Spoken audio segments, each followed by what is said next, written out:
किसी न किसी राज्य में भूखमरी की स्थिति हो जाती थी, सूखा आ जाता था या बाढ़ की वजह से भूखमरी हो जाती थी, जानवर पलायन कर जाते थे,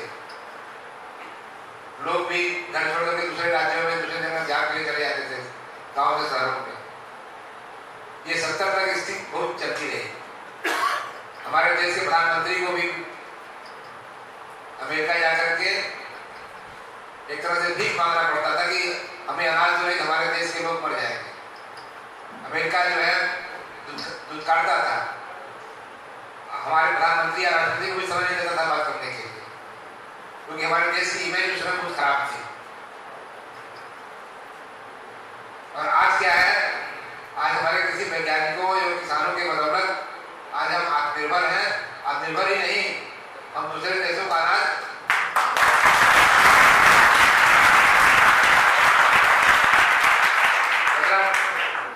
बेच नहीं रहे हैं, हम मुफ्त में भी दे रहे हैं। और देश बहुत तेजी से विकास की तरफ बढ़ रहा है। आप देख ही रहे हैं कि हमारे जो वैज्ञानिक है उन्होंने अपना वैक्सीन बना लिया। हम वैक्सीन जो है, कोरोना का जो वैक्सीन है, हम विदेशों को दे रहे हैं, उनको निःशुल्क दे रहे हैं, पाकिस्तान को दे रहे हैं निःशुल्क।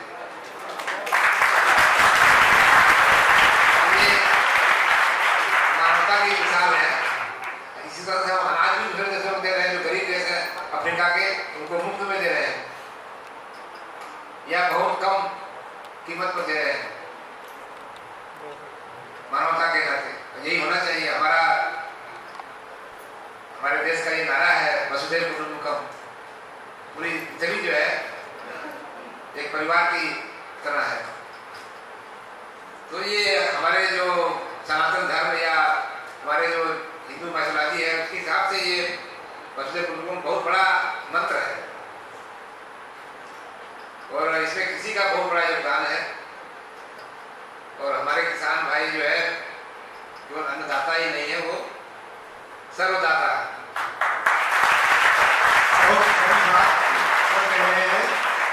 आप मौसम विज्ञान के विशेषज्ञ रहे हैं और आज आपने मौसम बदल दिया है आकर। बहुत मेरे पास प्रश्नों की जो बड़ी श्रृंखला है, मैं देख करके आपके दरबार में आता रहूंगा और करता रहूंगा। एक लास्ट प्रश्न सब है, क्योंकि नई शिक्षा व्यवस्था, नई शिक्षा नीति जो है लागू की गई है, उस बच्चे ने प्रश्न दिया था जुफिशान रहमान एक समूह, कई बच्चा, इस गर्ल्स का कहना है, इसके साथ ये भी है कि इसकी आवश्यकता क्यों पड़ी सर नई शिक्षा नीति लागू करने की और इसके क्या सकारात्मक प्रभाव है, इसे पहले क्यों नहीं लागू किया गया। और मैं समझता हूँ कि वर्तमान नई शिक्षा नीति लागू हो ही चुकी है और उसका मसौदा तैयार ही हो चुका है, वो आना ही है।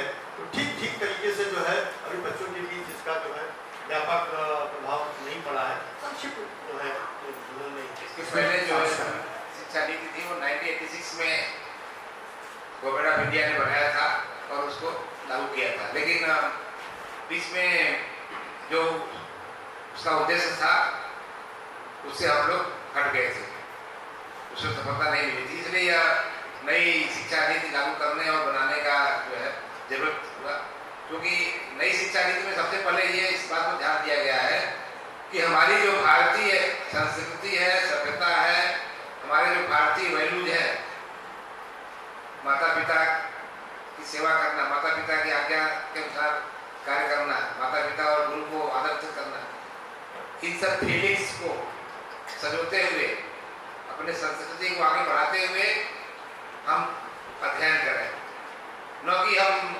सिर्फ किताबी कीड़ा हो जाए।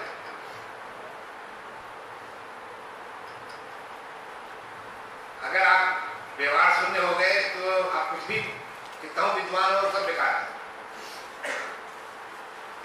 आपको जो आपके सांसारिक संसार में रहना है, भाई के साथ भाई के साथ व्यवहार करना है, परिवार में जितने भी रिश्ते हैं, संसार में बहुत लोग हैं, तो सबकी वैल्यू जैसे सभी रिश्ते को निभाते हुए आपको कोई भी कार्य करना है, बिजनेस कोई भी करना है। तो इस जो शिक्षा नीति में इसमें ध्यान दिया गया है कि आपकी जो हर व्यक्ति में, कोई भी व्यक्ति पूरा नहीं होता है, लेकिन हर व्यक्ति में कोई न कोई खास गुण होता है। उस गुण की पहचान करना और उसके अनुसार उसको शिक्षा उपलब्ध कराना। नई शिक्षा नीति में यही है विशेष कि हर विद्यार्थी को, चाहे वो लड़का हो या लड़की हो, उसके इच्छा के अनुरूप, जिसमें उसकी चाहत है, जो पढ़ाई वो करनी चाहती है, करना चाहता है, वो उसको उपलब्ध कराया जाए। न कि वो कॉलेज के हिसाब से पढ़े या गार्जियन जो चाहता है उसके हिसाब से पढ़े।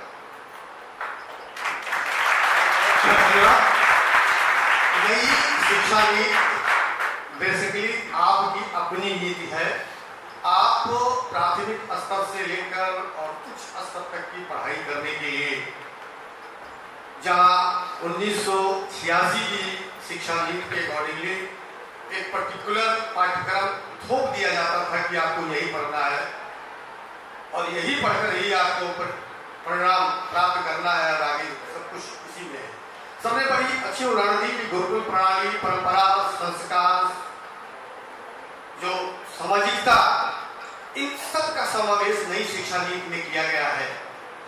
आपका लैंग्वेज, आपका भाषा, मैं छोटा सा उदाहरण दूं। मैं एग्रीकल्चर में, चूंकि मैं इकोनॉमिक्स का विद्यार्थी हूं सर, और हमको हमारे विभागाध्यक्ष ने रूरल सोशियोलॉजी पर कहा, साहब आप इस पर थोड़ा सा टिप्पणी कर लीजिए, थोड़ा सा पढ़ाइए बच्चों को।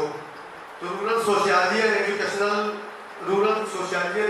साइकोलॉजी पर जब मैं पढ़ रहा था, बच्चों हमारे बीच यहाँ पर हैं, एक बात बड़ी स्पष्ट तौर पर थी कि अगर एग्रीकल्चर में विकास करना है, कृषि के विकास के लिए, चूंकि 70% हमारा जो समाज है वह ग्रामीण क्षेत्र से मिलान करता है और कृषि आधारित व्यवसाय से जुड़ा हुआ है, तो जब तक हम उनकी मानसिकता नहीं पढ़ पाएंगे, नहीं समझ सकेंगे, तब तक हम कोई विकास ठीक तरीके से, एक सकारात्मक, एक ठोस पहल हम नहीं कर सकते।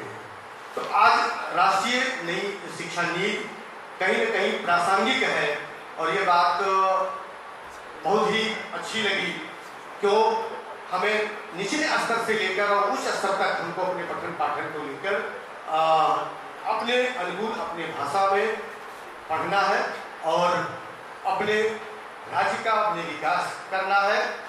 इन्हीं बातों के लेकर मैं विद्यार्थियों को एक बार आश्वासन देना चाहूँगा इस मंच से, क्योंकि प्रतिनिधि के तौर पर मैं यहाँ आपके समक्ष हूँ। बहुत सारे प्रश्न, जैसा मैंने अभी किया सर, हमारे पास है भी, तो बहुत सारे प्रश्न जो है आपके आशीर्वाद से मैं इनके उत्तर का समाधान कर दूंगा, और जहाँ नहीं समाधान कर पाऊंगा मुझे इजाजत दीजिएगा कि आपके ऑफिस में मेरा जो है स्वागत इन समाधानों को लेकर हमेशा रहता है। आपसे प्रश्न मैंने किया था और साहब उत्तर अभी तक नहीं आए कि उसका जवाब मुझे नहीं दिया। मैं यही आपसे आज इस मंच पर आश्वासन चाहता हूँ और इसी आश्वासन के साथ मैं इस परिवर्तन, एक सरकार अनुरोध है कि अगर इसके बाद कहीं कोई सकारात्मक कोई प्रश्न आपके बीच गलत ना हो, सकारात्मक, तो कोई कर सकता है इस तरह से डायरेक्ट एक दो गर्ल्स, एक दो बॉयज, प्लीज प्रतीक्षा जरा कैमरा उधर घुमा लीजिए। Oh my God,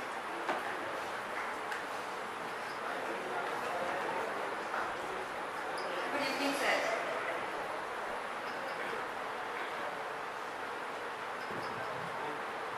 Very good evening, sir. My name is Pratiksha Tiwari and I am from BCA 5th semester. Sir, it is a very kind request to you कि sir हम लोग का BBA और BCA का syllabus जो है, हम लोग आज न्यू टेक्नोलॉजी के एरा में हैं और जो चीज़ें हम जो सिलेबस, जैसे कि आपने बताया कि जो न्यू एजुकेशन पॉलिसी के बतौर हम लोग न्यू स्टेप ले रहे हैं एजुकेशन में,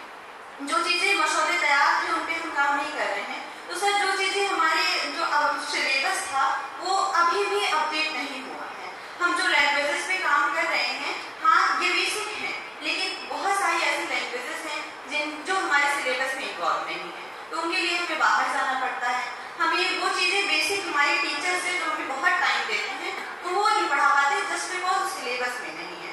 ये BBA BCA ये सारी प्रॉब्लम BBA BCA से ज़्यादा राइज हो रही है क्योंकि सिलेबस जैसे हम पाइथन या फिर क्या कह सकते हैं एंड्रॉइड इन सारी चीज़ों को हमने सिलेबस पे नहीं पढ़ पा रहे जो कि वेरी बेसिक है। सर आपका जवाब चाहेंगे? Thank you. बहुत ही सुंदर क्वेश्चन है और आपकी जिज्ञासा काबिल तारीफ है। इस तरह जिज्ञासा होनी चाहिए। समाधान समय से होता है, होता है तुरंत नहीं हो। आने वाले दिनों में गवर्नमेंट ने जो आपके टीचर्स हैं उनके ट्रेनिंग का भी प्रावधान किया है।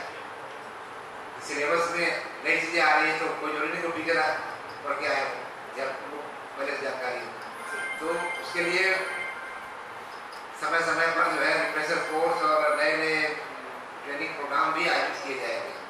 ये नई शिक्षा नीति में बहुत इम्पॉर्टेंट पार्ट है ट्रेनिंग का जी। तो जो आपको टीचर पढ़ाएंगे उनकी ट्रेनिंग भी पहले होगी। तो जैसे पाइथन है या जावा है, कोई भी लैंग्वेज की जानकारी अगर उनको नहीं है पहले वो जानकारी प्राप्त करेंगे फिर बच्चों को पढ़ाएंगे।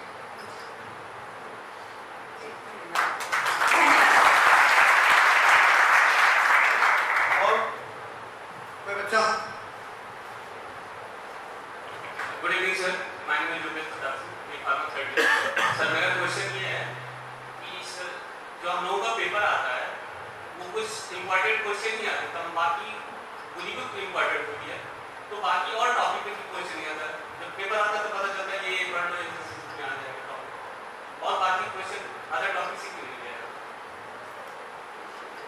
ऐसा है कि पेपर जो बनाने वाला है, पेपर से एग्जामिनर है, उसका क्या व्यू है, वो सिलेबस को देख के बनाता है। सारे सिलेबस सारे पार्ट को कवर करना जो सर एक क्वेश्चन है वही बार बार रिपीट होता रहता है। नहीं, ऐसा नहीं होना चाहिए। ऐसा नहीं होगा, लेकिन मैं ये बता दूं कि जो एक अच्छा एग्जामिनर होता है वो पूरे सिलेबस से पूछता है, इसलिए पूरे सिलेबस से पूछने के लिए उसे सब्जेक्टिव प्लस ऑब्जेक्टिव दोनों तरह के क्वेश्चन का सहारा लेना चाहिए। और हमारे समझ से अगर पुराना पैटर्न है क्वेश्चन पेपर में अगर क्वेश्चन देने का तो उसको रीस्ट्रक्चरिंग करने की जरूरत है। लेकिन जो पहला क्वेश्चन होता है जो कंपल्सरी होता है उसमें जो क्वेश्चन होने चाहिए ऑब्जेक्टिव टाइप के होने चाहिए और वो पूरे सिलेबस को कवर करता है। वो जो अच्छा बच्चा हो क्लास का सबसे अच्छा वही उसको उसमें 100% कर सके। चलिए बहुत बहुत धन्यवाद आपका प्रश्न। और अगर ऐसी कोई दिक्कतें हैं तो ये एग्जाम पैटर्न में कुछ चेंजेस आए हैं, भी आते हैं, तो कहीं न कहीं आपके प्रश्न की जो जिज्ञासा है वो पूरी हो जाएगी। और सबने अभी अपने अपने संबोधन में जस्ट आपको जवाब देते समय ये बताया कि अभी मेरे पास क्वेश्चन भी आया था कि मल्टीपल चॉइस के क्वेश्चन फर्स्ट ईयर में दिए जाते हैं and second year third year में डिस्क्रिप्टिव टाइप के क्वेश्चन पूछे जाते हैं। ऐसा क्यों? ऐसा भेदभाव क्यों? ये प्रश्न भी अभी आपकी पर हम आपके समक्ष रखे भी थे और आपने उसका अनुकूल जवाब भी दिया था कि होना चाहिए तीनों ही विधाओं में, तीनों ही सत्रों में ऑब्जेक्टिव टाइप का भी क्वेश्चन होना चाहिए, डिस्क्रिप्टिव भी होना चाहिए और मल्टीपल या फिर इन द ब्लैंक जो भी each and every step should be create in the examination. Paper की रीस्ट्रक्चरिंग पर विचार करेंगे क्योंकि पुराने मॉडल के हिसाब से पेपर बनाया जा रहा है तो उसमें हो सकता है कि पूरे सिलेबस को कवर करने में मुश्किल होता होगा। जो बच्चे कभी कभी सेलेक्टिव पढ़ते होंगे बाई चांस कोई अच्छा कर लेता होगा, जो सिलेबस के उस पार्ट में छोड़ देते होंगे वो हो सकता है मिस कर जाते हैं क्वेश्चन। तो एक्चुअली ये फाल्ट में है पेपर सेटिंग लेवल पर। ये तभी दूर हो सकती है जब हम पेपर सेटिंग करने का एक स्ट्रक्चर डिजाइन करें कि किस पार्ट से कितना क्वेश्चन, कितने मार्क्स का क्वेश्चन देना है। तो ये सब चीजें हम लोग विचार करेंगे। वर्षों से अगर कोई पुराना कोर्स होगा तो उसमें देखते होंगे, लेकिन चलिए जिज्ञासा कुछ कोई और है कहा? हाँ ठीक, ओके। हाँ बताइए। Good evening sir, Badlesh Gupta final year का। सर पिछले साल तो सुनने में आया था कि होता है याद रखो तो पार्टिकुलर एग्रीकल्चर यूनिवर्सिटी से बच्चे नहीं हैं, उसमें सिलेक्ट नहीं होंगे, तो ऐसा क्या हो सकते हैं या नहीं हो सकते हैं? हमें शेयर करने के लिए चाह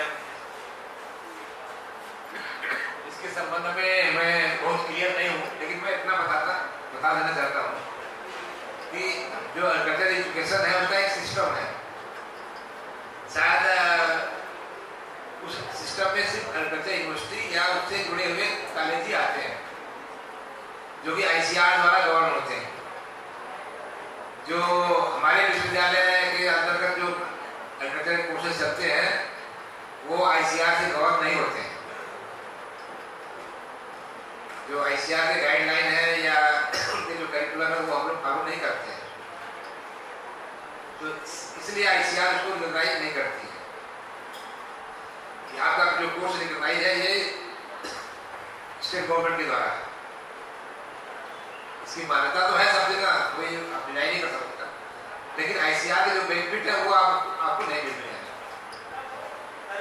पिछले बार पहले वो करता था हम लोग का, तो जब अब सेमेस्टर सिस्टम हो गया, ICAR का सिलेबस लागू हो गया, तो क्या ये बच्चे जो इस बार या सेकेंड ईयर में है तो वो अप्लाई कर सकते हैं या नहीं?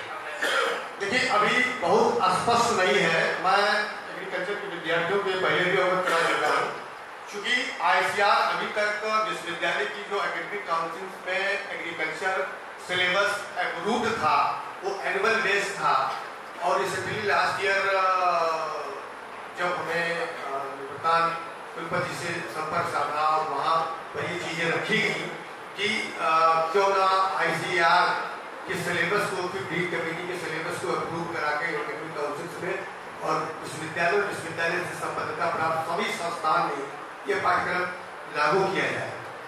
लागू कर दिया गया है, सेमेस्टर बेस्ड हो गया है, और इसका लाभ आपको मिलेगा सेमेस्टर वालों को भी। और चूंकि कुलपति यहाँ बैठे हुए हैं, फिर हम चर्चा आपसे भी करेंगे कि इस पर अगर कहीं भी किसी भी प्रकार की कोई पत्राचार अगर ICAR से या उच्च शिक्षा परिषद से बनती है तो ऐसे विद्यार्थियों को सम्मिलित करने की गुजारिश एक प्रत्यावेदन संस्थान के माध्यम से और संस्थान के माध्यम के बाद विश्वविद्यालय के माध्यम से निश्चित तौर पर ICAR, new Delhi and Uttar Pradesh higher education commission, उच्च शिक्षा परिषद दिल्ली जाएगा। सब ऐसा सोचना चाहूँगा कि ऐसे विद्यार्थियों के साथ तब जब हम ICAR 15 कमेटी के सिलेबस अप्रूव सिलेबस विश्वविद्यालय के एकेडमिक काउंसिल द्वारा पढ़ रहे हैं और उसके लिए प्रयासरत है, प्रदान प्राप्त कर रहे हैं, तो हमको भी समझ करने का मौका दिया जाए। वो तब न देते तब बात करती, लेकिन अब अगर चीज़ों को बदलाव लाया गया है तो ऐसे आश्वासन लेकर आप मतलब कि पहल हमारी सकारात्मक हमारे तरफ से हमारे आवेदन पत्र को फॉरवर्ड करते हुए कुछ अगर विचार चले तो इनके लिए अच्छा है। देखिए अब तो जो भी पहल होंगे या जो भी चेंजेस होंगे वो नई शिक्षा नीति के हिसाब से होंगे। हो सकता है कि कुछ कोर्सेज में पहल 2021-22 से शुरू हो जाए, कुछ कोर्सेज में सब्सिक्वेंट ईयर में हो, बाद के सालों में शुरू हो, लेकिन जो भी होगा पूरे उसमें यूनिफॉर्मिटी होगी। स्टेट लेवल पर, कंट्री लेवल पर एक होगा। अभी तो जैसे एग्रीकल्चर के लिए अलग से सब कुछ है, हो सकता है कि सारे सब्जेक्ट को एक साथ। बहुत बड़ी बात है, राष्ट्रीय नई शिक्षा में सारी चीजें एकत्रित कर दी जाएंगी, कंबाइन कर दी जाएंगी, उसका लाभ आप सबको मिले। मैंने जैसे बताया कि अब आपके ऊपर निर्भर करेगा कि आप क्या पढ़ना चाहते हैं, वही से पढ़ाया जाएगा। अगर आप साइंस के साथ कोई विद्यार्थी एग्रीकल्चर पढ़ना चाहते हैं तो उसको एग्रीकल्चर का भी सब्जेक्ट पढ़ने के लिए अलाउ किया जाएगा। आप कोई आर्ट्स का विषय, ह्यूमैनिटीज का कोई सब्जेक्ट पढ़ना चाहते हैं, साइंस के साथ कॉमर्स का कुछ सब्जेक्ट पढ़ना चाहते हैं, तो वो भी मतलब मल्टी फैकल्टी मल्टी डिसिप्लिनरी हो जाएगा। इंजीनियर को भी ह्यूमैनिटीज सोशल साइंस पढ़ाया जाएगा और सोशल साइंस के विद्यार्थी को भी कुछ पेपर जो है इंजीनियरिंग के पढ़ाए जाएंगे। चलिए बड़ी बहुत बहुत धन्यवाद सर आपका इस मंच पर आने का और बच्चों से संवाद करने का।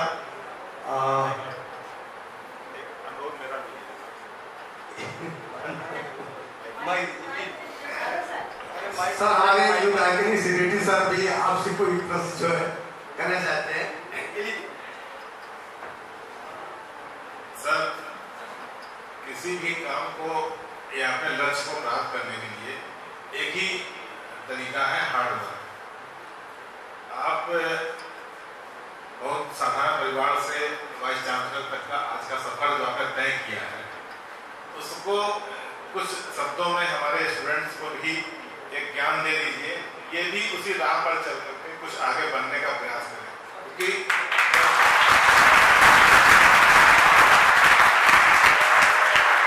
होना क्या है जब संस्था में मैं किसी को आमंत्रित करता हूँ या मेरा उद्देश्य होता है किसी को बुलाने का तो उसके पीछे सिर्फ एक उद्देश्य रहता है कि हमारे स्टूडेंट को उस जो व्यक्ति यहाँ पर आ रहा है उनके अनुभव का कितना अधिकतम से अधिकतम लाभ मिल सके और उससे उनको जो है आगे बढ़ने का एक मौका मिले।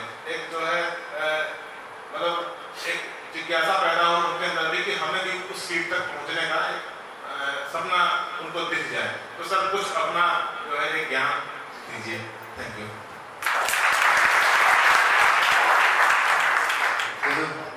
बहुत ही कॉमन प्रश्न और सभी का प्रश्न होना चाहिए। ये तो मैं ये यहाँ पर इस मंच के माध्यम से कहना चाहूँगा कि हमारे सामने बैठे हुए कोई भी बच्चा कोई भी विद्यार्थी जो मैंने हासिल किया है वो आप सब लोग कर सकते हैं। मैं भी आप लोगों जैसा ही कॉलेज टाइम में था। मुझे भी वाइस चांसलर मैं जब कॉलेज में पढ़ता था आप लोग सौभाग्यशाली है हम मैं यहाँ आ गया आप लोगों से मुलाकात हो गई। मैं अपने कॉलेज टाइम जितने साल पढ़ा 4 साल 5 साल BSc MSc किया जो भी आगे पढ़ाई किया कभी भी इस तरीके से हमें मौका वाइस चांसलर से बात करने का नहीं मिला। समय की बात है लेकिन मैं ये बता दूं कि आप भी एक दिन वाइस चांसलर हो जाएंगे। सिर्फ जरूरत है आप ईमानदारी के साथ लगन से माता पिता का आज्ञाकारी होते हुए आप अपनी पढ़ाई आगे करते रहें। सब्जेक्ट कोई भी हो आपका कोई भी सब्जेक्ट पूरा नहीं होता है परंतु उस सब्जेक्ट में आपको उत्तम होना है। तो ध्यान रखिए निरंतर पढ़ाई करते रहिए। केवल कॉलेज की पढ़ाई से काम नहीं बने आपको स्वतः अपने से जिज्ञासा पैदा करके नई नई किताबें लाइब्रेरी में जाकर के या कहीं भी घर में भी पुरानी किताबें मिल जाती है। कोई भी किताब मिले उसे पढ़िए। रीडिंग की हैबिट होनी चाहिए। आजकल जो कमियां हैं वो न पढ़ने की सोचते हैं गूगल में देख लिया सर्च कर लिया उससे नहीं काम बनेगा। आपको किताबें पढ़नी पड़ेगी। कितनी पुरानी किताब हो या नई किताब हो खुद पढ़िए मनन करिए चिंतन करिए।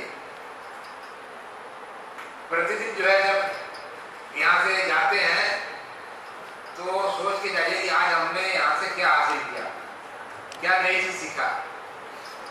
अगर कोई चीज नई चीज नहीं सीखा तो आप पश्चाताप करिए इस बात के लिए कि अगर हम जब कल आएंगे तो निश्चित रूप से सीखेंगे।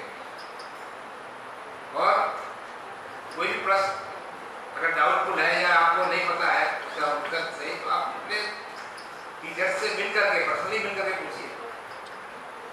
आपकी जिज्ञासा तभी शांत होगी। अगर जिज्ञासा को मारेंगे तो वो अपने साथ अन्याय कर रहे हैं। आप सबसे बड़ा दुश्मन खुद है आप। तो आपको जो है आपके मन में जो भी शंका होती है उसको पूछिए उसको दबा के मत रखिए या संकोच मत करिए हेजिटेट मत करिए। अपने टीचर से खुल के बात करिए। टीचर यही चाहता है। आप संकोच करेंगे अपना नुकसान करेंगे। तो मैं यही कहूँगा कि आप सभी लोगों में वही क्षमता है। आप सब लोग कुछ भी बन सकते हैं। जरूरत सिर्फ ये है कि आप ईमानदारी से लगन के साथ पढ़ाई करें। सुबह शाम कम से कम 2 घंटे।